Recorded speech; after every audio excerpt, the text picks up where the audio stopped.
Good morning. সকাল সকাল খাবার দাবার রেডি করছি আর তোমাদেরকে দেখাচ্ছি। আপাতত আজকে ব্রেকফাস্টে এটাই আছে। এখন বাজে 9টা। ঘরে সমস্ত কাজকর্ম কমপ্লিট, চান করা, পুজো দেওয়া সবই হয়ে গেছে। এখন একটু খেতে বসলাম।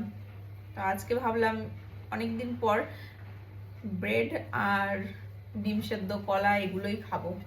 আমার ভালো লাগে না এটা খেতে। আজকে আর খাওয়ার মতো সকালে কিছুই নেই। চা খাবো না, আজকে আর চা খাবো না। ওই জন্য ভাবলাম একটু এগুলোই খেয়ে নিই। সকাল সকাল ঘুম থেকে উঠলে না, মানে এই সকালটা এত সুন্দর লাগে, বেশ ভালো লাগছে, মনটা একদম ফ্রেশ লাগে।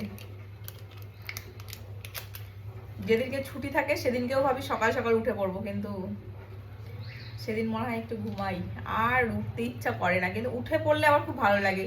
আজকে যেমন সকালে 5:30টায় উঠেছি, মেয়েকে পড়তে দিয়ে আসলাম 6টায়।